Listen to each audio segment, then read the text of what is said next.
আল্লাহ রাব্বুল আলামিন এখানে জান্নাতের প্রস্থের বিষয়ে আকাশ এবং জমিন ব্যাপী বলার কারণ হলো মানুষ তাদের ধারণা অনুযায়ী সবচেয়ে বড় কিছু বুঝতে পারে আকাশ এবং জমিনের মধ্যবর্তী ব্যবধান। আকাশ এবং জমিন এটার দূরত্ব অনেক বেশি, এটার চেয়ে বেশি দূরত্ব আমরা অন্য কিছু দিয়ে অনুমান করতে পারি না। এজন্য আল্লাহ রাব্বুল আলামিন এতটুকুই বললেন, আরদুহাস সামাওয়াত, এক আসমান নয়, প্রথম দ্বিতীয় তৃতীয় চতুর্থ পঞ্চম ষষ্ঠ সপ্তম, জমিন থেকে সপ্তম আসমান পর্যন্ত একটা জান্নাতের প্রস্থ হবে। প্রস্থ যদি এতটুকু হয়, একটু চিন্তা করেন সেই জান্নাতের দৈর্ঘ্যটা কেমন হবে আর ওই জান্নাতটা কত বড় হবে। এবার আল্লাহ রাব্বুল আলামিন ঘোষণা দিচ্ছেন, উইদ্দাত লিল মুত্তাকিন, এমন বিশাল জান্নাত আল্লাহ তৈরি করে রেখেছেন মুত্তাকিদের জন্য। মুত্তাকি কারা? আল্লাহ রাব্বুল আলামিন সেটার পরিচয় দিচ্ছেন, আল্লাযীনা ইউনফিকুনা ফিস সাররাই ওয়াদ দাররা। মুত্তাকি হলো তারা যারা সচ্ছলতা এবং অসচ্ছলতা উভয় অবস্থায় আল্লাহর পথে দান করে।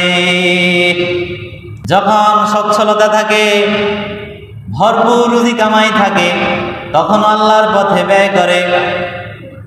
যখন অসচ্ছলতা পেয়ে বসে অভাব অনটনে থাকে, ওই দুর্দিনেও আল্লাহর পথে ব্যয় করে, সুদিনেও আল্লাহর পথে ব্যয় করে, দুর্দিনেও আল্লাহর পথে ব্যয় করে। আল্লাহ রাব্বুল আলামিন বলতে হলো মুত্তাকিদের গুণ, আর মুত্তাকিদের জন্য তৈরি করা আছে সুমহান জান্নাত। ওয়াল কাযিমিনাল গায়দ, যারা নিজের রাগকে হজম করে, গুসাকে হজম করতে পারে। এক সাহাবী এসে রাসূল সাল্লাল্লাহু আলাইহি ওয়াসাল্লামকে বললেন, ইয়া রাসূলুল্লাহ, আমাকে আপনি কিছু উপদেশ দিন। রাসূল বললেন, লা তাগদাব, তুমি রাগ করো না।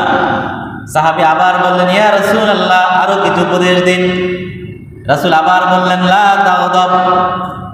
সাহাবী তৃতীয়বার আবার জিজ্ঞেস করলেন, জানতে চাইলেন, ওগো আল্লাহর রাসূল, আমাকে কিছু উপদেশ দেন।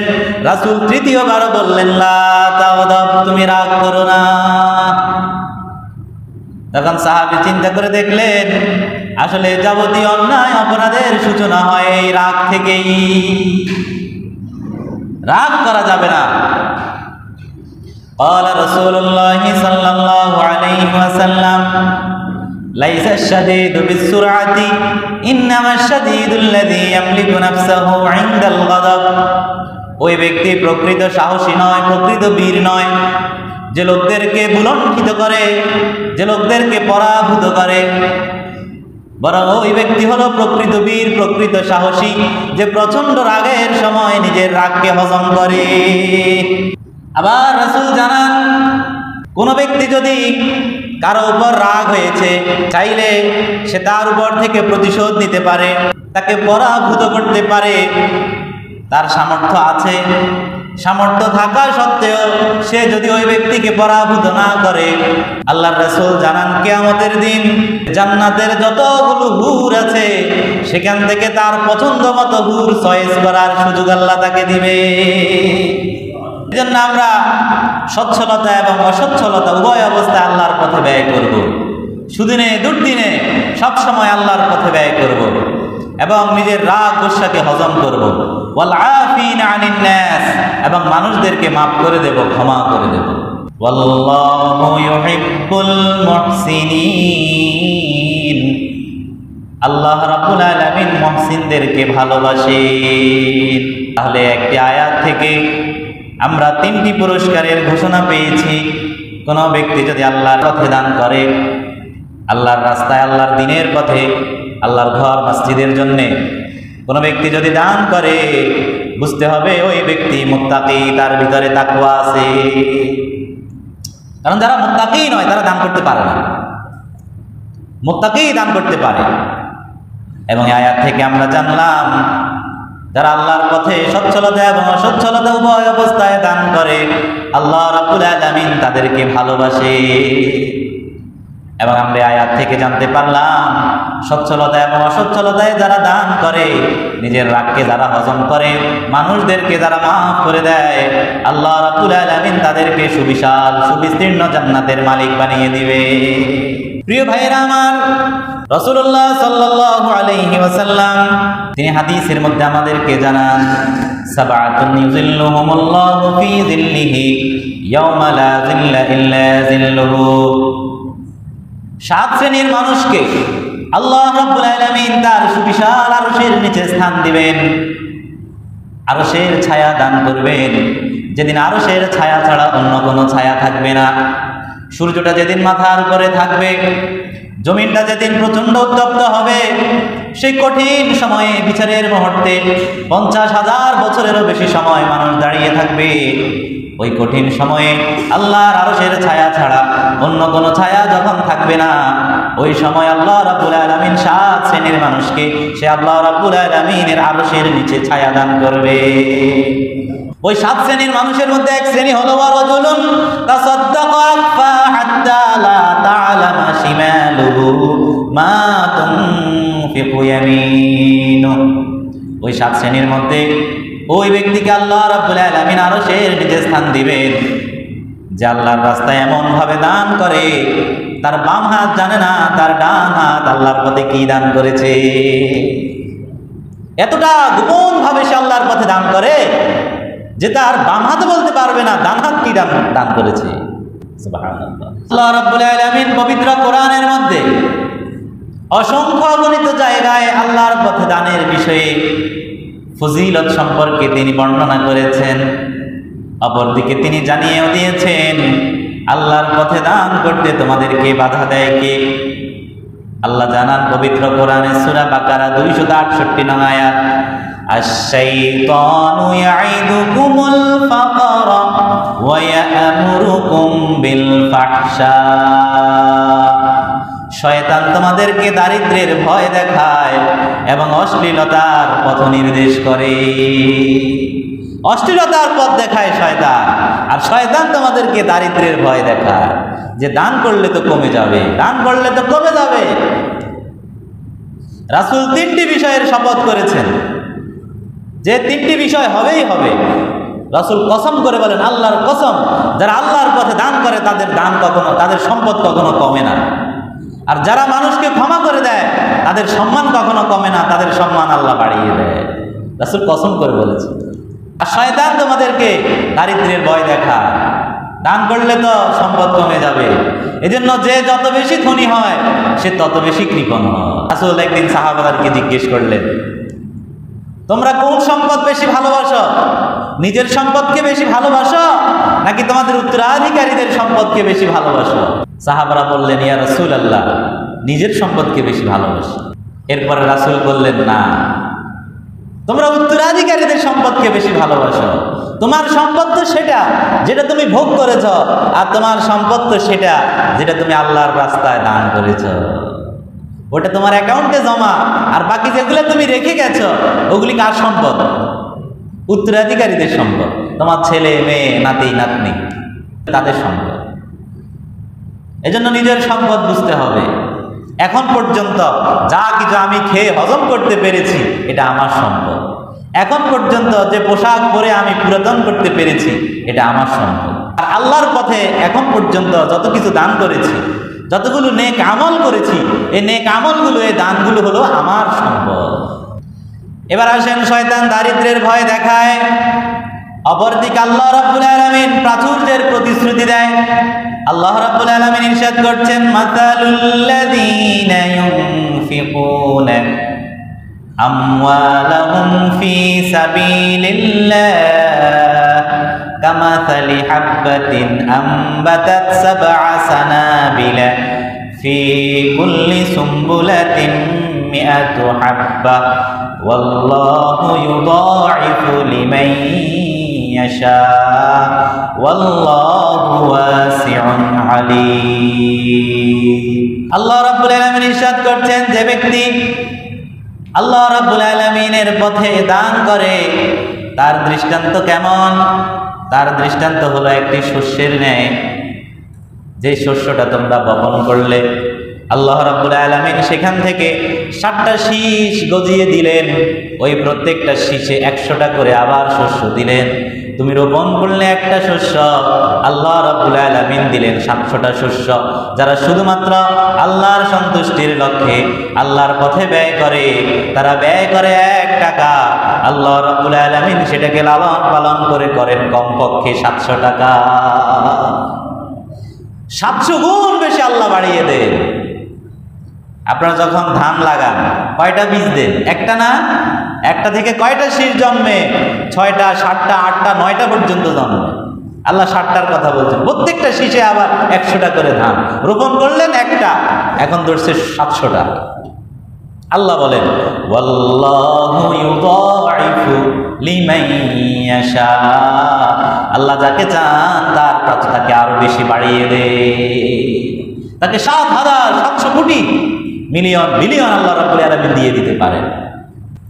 আবার আল্লাহ রাব্বুল আলামিন সতর্ক করে বলেন আল্লাযীনা ইউনফিকুনা আমওয়ালাহুম ফী সাবিলিল্লাহি সুম্মা লা ইউতবিউনা মা আনফাকু মান্নান ওয়ালা আযা লাহুম আজরুহুম ইনদা রাব্বিহিম ওয়ালা খাউফুন আলাইহিম ওয়ালা হুম ইয়াহজানুন।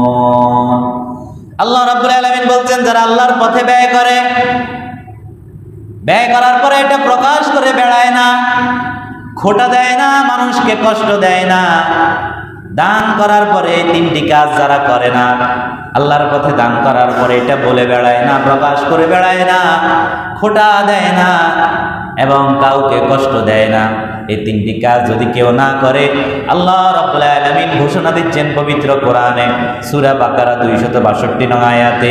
আল্লাহ বলেন লাহুম আজরুহুম ইনদা রাব্বিহিম, তাদের জন্য রয়েছে তাদের মহান রবের নিকট সুমহান পুরস্কার।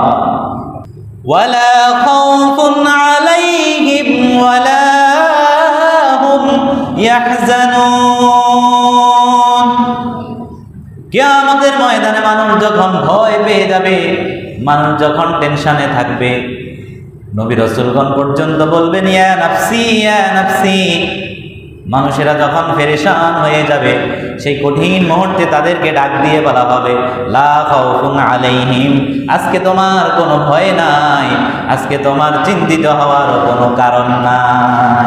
ভয় পেও না, চিন্তা করো না, তুমি তো জীবদ্দশায় আল্লাহর পথে আল্লাহর দ্বীনের জন্য আল্লাহর ঘরের জন্য দান করেছ। তুমি তো কাউকে কষ্ট দাও নাই, কাউকে খোটা দাও নাই, দান করে সেটা বলে বেড়াও নাই।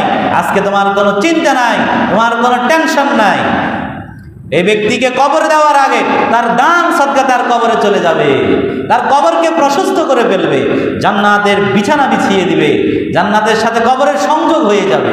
সে সেখানে যাবে, এরপর আরামে ঘুম যাবে। ব্যক্তির আগে ব্যক্তির নেক আমল চলে যাবে নূর হয়ে। প্রিয় ভাইয়েরা আমার, এজন্য আল্লাহ রাব্বুল আলামিনের পথে আমাদের সাধ্য সামর্থ্য অনুযায়ী বেশি বেশি দান সদকা করতে হবে। দান করলে সম্পদ কমে না, দান করলে সম্পদ বাড়ে। শয়তান দারিদ্র্যের ভয় দেখায়, আর আল্লাহ রাব্বুল আলামিন প্রাচুর্যের প্রতিশ্রুতি দেয়। প্রিয় ভাইয়েরা আমার, রাসূল সাল্লাল্লাহু আলাইহি ওয়াসাল্লাম জানান ইন্নাস সাদাকাতা তুতফিউল খাতিআতা কামা ইউতফিউল মাউন নার। আগুনের মধ্যে পানি ঢেলে দিলে আগুন যেভাবে নিভে যায়, কোন ব্যক্তি যখন আল্লাহর পথে ব্যয় করে তার পাপ সমূহ এভাবে মুছে যায়। সুবহানাল্লাহ। রাসূল আরো বলেন ইন্নাস সাদাকাতা লা তুতফিউ আন আহলিহা হাররাল কুবুর। এই যে দান সাদাকা, এগুলো কবরের শাস্তিকে দূর করে দেয়, কবরের শাস্তি থেকে দানকারীকে বাঁচিয়ে দেয়। প্রিয় ভাইয়েরা আমার, রাসূল সাল্লাল্লাহু আলাইহি ওয়াসাল্লাম জানান দাওয়াউ মারদাকুম বিসসাদাকা। আন আবি উমামা রাদিয়াল্লাহু তাআলা, হযরত আবু উমামা রাদিয়াল্লাহু তাআলা হতে বর্ণিত, তিনি বলেন রাসূল সাল্লাল্লাহু আলাইহি ওয়াসাল্লাম ইরশাদ করেছেন যে তোমাদের ঔষধ হলো আল্লাহর পথে দান করা। এই হাদিস প্রমাণ করে কোনো ব্যক্তি যদি কঠিন রোগ ব্যাধিতে আক্রান্ত হয় আর সে যদি আল্লাহর পথে, আল্লাহর দ্বীনের পথে, আল্লাহর পথে আল্লাহর সন্তুষ্টির জন্য যদি সে দান করে, আল্লাহ রাব্বুল আলামিন এই দানের মাধ্যমে কঠিন থেকে কঠিন বিপদ আপদ থেকেও তাকে হেফাজত করে, কঠিন থেকে কঠিন রোগ ভালো হয়ে যায়। রাসূল জানান আস-সাদাকাতু তুতফিউ গাদাবাল্লাহ। কোন ব্যক্তির অপরাধ অন্যায়ের কারণে আল্লাহ তার উপর রাগান্বিত হয়ে যান, কিন্তু যখন সে আল্লাহর পথে দান করে, এই দান আল্লাহর রাগকে প্রশমিত করে দেয়। আবার রাসূল জানান, আস-সাদাকাতু বুরহান, দান হলো দলিল, দান হলো প্রমাণ। তুমি যে ঈমানদার, তুমি যে মুমিন, তুমি যে মুত্তাকি, এটার প্রমাণ হলো তুমি আল্লাহর পথে দান করছো। এজন্য আল্লাহর পথে দান করার আরো অনেক ফজিলত আছে। আপনি যদি আপনার গুনাহসমূহ মিটিয়ে দিতে চান, আল্লাহর পথে ব্যয় করুন। আপনি যদি কঠিন রোগ ব্যাধি থেকে বাঁচতে চান, আল্লাহর পথে ব্যয় করুন। আপনি যদি আল্লাহর রাগ থেকে, আল্লাহর গুসা থেকে আল্লাহর সন্তুষ্টি চান, তাহলে আপনি আল্লাহর পথে দান করুন। আজকে আমরা সমাজে যদি আমরা দেখি যে পরিমাণ সম্পদ আছে, ধনীরা যদি তাদের এই সম্পদগুলোকে যাকাত দিত, আল্লাহর পথে ব্যয় করত, আজকে এই সমাজে কোনো অভাবী অসহায় মানুষ থাকতো না। আল্লাহ রাব্বুল আলামিন এই পরিমাণ সম্পদ দিয়ে রেখেছেন যাতে করে তার প্রত্যেকটি বান্দা সচ্ছলতার সহিত জীবন যাপন করতে পারে। কিন্তু ধনীদের কাছে সম্পদ গেলে তারা সম্পদগুলোকে কুক্ষিগত করে রাখে। এজন্য ধনীর সম্পদে গরিবের অধিকার আছে। আমরা আমাদের সাধ্য সামর্থ্য অনুযায়ী সবাই আল্লাহর পথে বেশি বেশি দান করব। এই কথাগুলো কেউ তাদের জীবদ্দশায় বুঝবে, আর কেউ বুঝবে মৃত্যুর আগ মুহূর্তে। আল্লাহ রাব্বুল আলামিন সেদিকে ইঙ্গিত করে বলেন সূরা মুনাফিকুন 63 নং সূরা 10 নং আয়াত। আল্লাহ বলেন, ওয়া আনফিকু মিম্মা রাযাকনাকুম মিন ক্বাবলি আন ইয়াতি আহাদাকুমুল মাউত। আল্লাহর পথে ব্যয় করো। আল্লাহ যে রিজিক তোমাকে দিয়েছেন, ওই রিজিক, ওই সম্পদ থেকে তুমি আল্লাহর পথে ব্যয় করো যতক্ষণ না তোমার মৃত্যু এসে যায়। মৃত্যু আসার আগে আগেই আল্লাহর পথে ব্যয় করো। ফায়াকুলা রাব্বি লাউলা আখখারতানি ইলা আজালিন করিব ফাআসাদদাক ওয়া আকুম মিনাস সালিহিন। মৃত্যু যখন এসে যাবে তখন আবার তুমি একথা বলো না। মৃত্যু এসে গেলে কি বলে তারা? রব্বুল আলামিন আরেকটু সময় যদি দিতেন, আরেকটু সময় যদি আমাকে দিতেন, ফাআসাদদাকা, আমি অবশ্যই অনেক বেশি দান করতাম, ওয়া আকুম মিনাস সালিহিন, আমি একদম ভালো হয়ে যেতাম, নেককার হয়ে যেতাম। মৃত্যু আসার আগেই আমাদেরকে আমাদের সামর্থ্য অনুযায়ী দান করতে হবে এবং আমাদেরকে সালেহ হয়ে যেতে হবে, নেককার হয়ে যেতে হবে। আপনার মরণ হয়ে গেছে, দ্বিতীয়বার কি আবার দুনিয়াতে আল্লাহ আপনাকে পাঠাবে? আপনারা কি এটা বিশ্বাস করেন? বিশ্বাস করেন? মুশরিকরা এটা বিশ্বাস করে, কিন্তু ইমানদারের বিশ্বাস হলো মৃত্যুর পরে সে আর দুনিয়ায় আসবে না, পরকালীন জগতে সে আবার জীবিত হবে। অর্থাৎ তার এটা মূল দুনিয়া নয়, তার আসল দুনিয়া হলো আখিরাত। এটা তার স্থায়ী ঠিকানা নয়, তার স্থায়ী ঠিকানা হলো কোথায়? আখিরাত। এজন্য সে সব সময় তার স্থায়ী ঠিকানাকে কেন্দ্র করে জীবন যাপন করে। মৃত্যু পরবর্তী জীবনের জন্য সে আমল করে। আল কাইয়িসু মান দানা নাফসাহু ওয়া আমিলা লিমা বা'দাল মাউত। আল্লাহ রাসূল এই শ্রেণীর লোককে বুদ্ধিমান বলেছে। তারা বুঝে গেছে তাদের আসল দুনিয়া আখিরাত, এজন্য তাদের চিন্তা চেতনা সব হয় আখিরাতমুখী। যে লোকটার চিন্তা চেতনা আখিরাতমুখী, এই লোকটা কি ফরজ সালাত বাদ দিয়ে দুনিয়াবি কাজে ব্যস্ত থাকবে? এই লোকটাকে হারাম পথ উপার্জন করবে? এমনকি আমাদের প্রিয় রাসূল সাল্লাল্লাহু আলাইহি ওয়াসাল্লাম তার ওয়াফাতের পূর্ব মুহূর্তে জিজ্ঞেস করতেন, কি সম্পদ আছে? দান করে দাও আল্লাহর পথে। তাদের যত সম্পদ ছিল তারা দান করে দিতেন। যেমন ছিলেন রাসূল, তেমন ছিলেন রাসূলের স্ত্রীগণ। তারা অভাবী ছিলেন না, কিন্তু তারা এমনভাবে দান করতেন, দান করতে করতে করতে অবস্থা এমন হতো মাঝে মাঝে ওনাদের ঘরে খাবারই থাকতো না। হযরত বেলাল রাদিয়াল্লাহু তাআলা অভাবী দরিদ্র সাহাবী, আল্লাহর রাসূল তাকে বলেন, আনফিক ইয়া বেলাল, বেলাল তুমি দান করো। বেলালের চেয়েও কি আমরা অভাবী? আমাদের মানসিকতা নেই। তাহলে আমরা যেটি বলেছি, দানের জন্য ধন শর্ত নয়, দানের জন্য একটি ইখলাস, আন্তরিক মনই যথেষ্ট। আন্তরিক ইখলাস মন থাকলে, আখিরাতমুখী চিন্তা চেতনা যদি থাকে, তাহলে দান করা আমাদের জন্য সহজ হয়। কারণ যা আমরা আল্লাহর রাস্তায় দান করছি এটাই আমাদের সম্পদ, এটা আবার আমরা পরকালে পাবো। এই বিশ্বাস কি আপনাদের সকলের আছে? আল্লাহ রাব্বুল আলামিন বিষয়গুলো বুঝার এবং আমল করার তৌফিক দান করুন। হাযা মা ইনদি ওয়াল ইলমু ইনদাল্লাহ আলাইহি তাওয়াক্কালতু ওয়া ইলাইহি উনীব।